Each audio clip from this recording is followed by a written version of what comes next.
बिस्मिल्लाहिर्रहमानिर्रहीम। ज़कात अदा करने का आसान तरीका।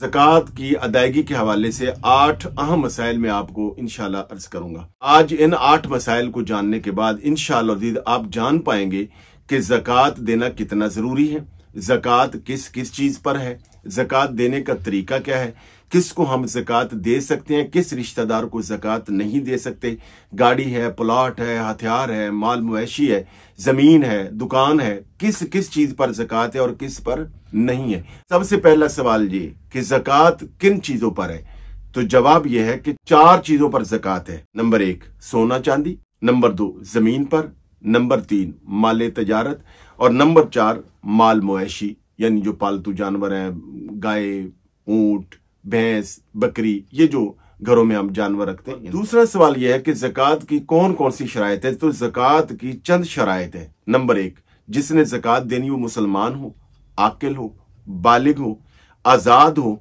उसके पास बकदरे निसाब माल हो और वो जो निसाब है वो दैन से यानी कर्ज से खाली हो और उसमें पूरा 1 साल गुजर चुका हो और वो जो निसाब है वो उसकी मिल्क में हो, कब्जा में हो, यानी उसकी अगर मलकियत में नहीं है, माल तो उसका है मगर कब्जा में नहीं है, यानी कहीं पे ऐसी जगह पे कर्ज में है कि डूबा हुआ है, पता नहीं मिलेगा कि नहीं मिलेगा, या खुदा न खासा गुम हो गया या चोरी हो गया, तो या किसी दूसरे मुल्क में रह गया, किसी और के कब्जे में चला गया, वो नहीं।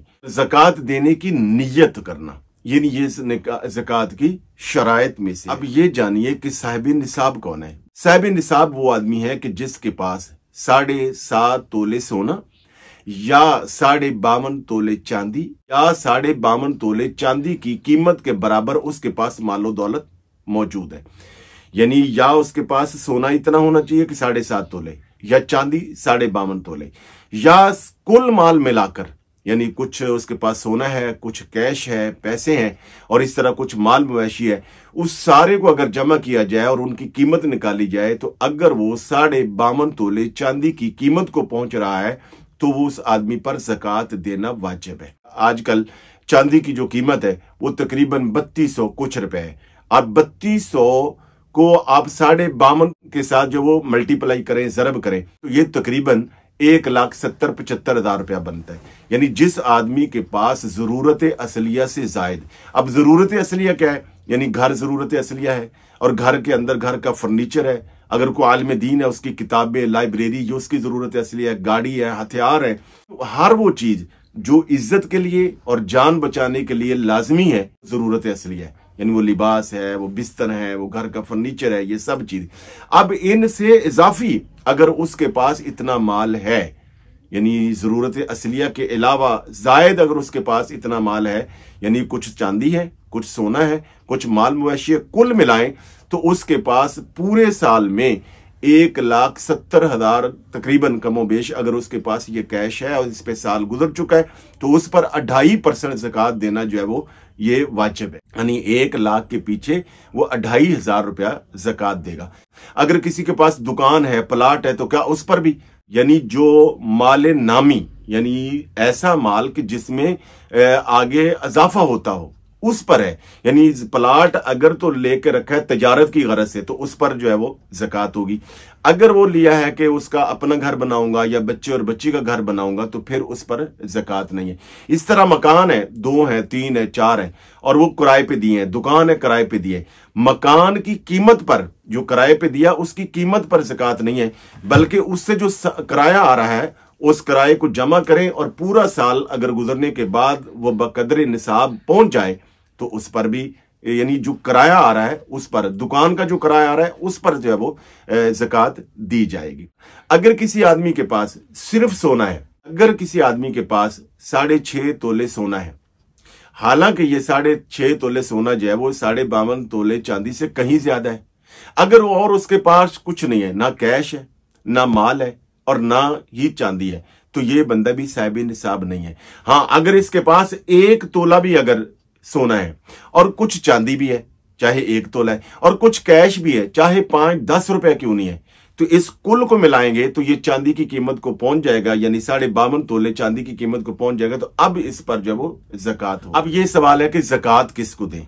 देखिए, ज़कात के 8 मसारफ कुरान मजीद ने सूरह तौबा में बयान किए हैं, यानी यतीम को दें, मस्कीन को दें, गरीब को दें, मुसाफिर को दें, तालिब इल्म को दें, मुजाहिद को दें और अपने गरीब रिश्तेदारों को। बहुत सारे लोग ये सवाल करते हैं कि जी क्या हम अपनी फुप्पो को, खाला को, मामू को, यानी किन किन रिश्तेदारों को हम ज़कात दे सकते और किन को नहीं। इसमें उसूल याद रखिए, हर उस रिश्ते को हम ज़कात नहीं दे सकते जो हमारी असल है या हमारी फरा है।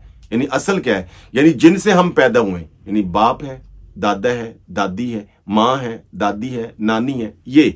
इसी तरह जो हमारी फरा है, फरा क्या है, जो हमसे पैदा हुए, यानी हमारी जो औलाद है, बेटा है, बेटी है, पोता है, पोती है, नवासा है, नवासी है, इनको भी नहीं दे सकते। अब यह है कि बहन है, भाई है, खाला है, मामू है, उनको ज़कात दे। ज़कात देने के लिए नियत करना शर्त है। जब बंदा ज़कात दे तो नियत ये होनी चाहिए कि ये जो मैंने रकम अलग निकाली है ये ज़कात की अदायगी के लिए, ये शर्त है। और किसी की मिल्क करना शर्त है, मगर किसी को बताना शर्त नहीं है।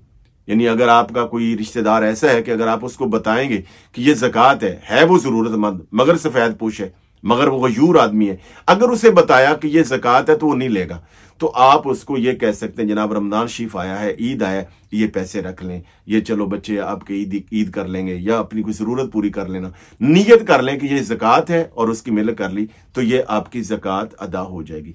अगर कोई शख्स पूरा साल जो है वो बहुत सदका खैरात करता रहा, लाखों रुपया उसने खर्च कर दिया और उसने ज़कात देने की नीयत नहीं की, साल गुजरने के बाद वो अपनी ज़कात का हिसाब लगाएगा, अब वो पैसा ज़कात में शामिल नहीं होगा। हाँ, अगर वो शुरू साल से ये नियत करता कि ये मैं जितना सदका खैरात कर रहा हूं अपने अजीज़ों कारब मुस्तहिकीन को जो दे रहा हूं या किसी ज़रूरतमंद को दे रहा हूं, तो ये मैं उन ज़कात के पैसों में से दे रहा हूं और साल के आखिर में मैं उसका हिसाब कर लूंगा, तब वो ज़कात में शामिल होगा, वरना वो आम सदका खैरात जैसे होता है ये होगा। उम्मीद है कि आप ज़कात के मुतल्लिक मसाइल समझ गए होंगे। फिर भी अगर कोई कमी रह गई हो तो आप कमेंट कीजिएगा, इंशाअल्लाह हम अगली वीडियो में और ज्यादा तफसील के साथ चीजें आपके गोश गुजार कर देंगे। आपसे गुजारिश है कि वीडियो को लाइक और तबलीग और इबलाग की नीयत से दूसरों को शेयर भी करें। बहुत शुक्रिया।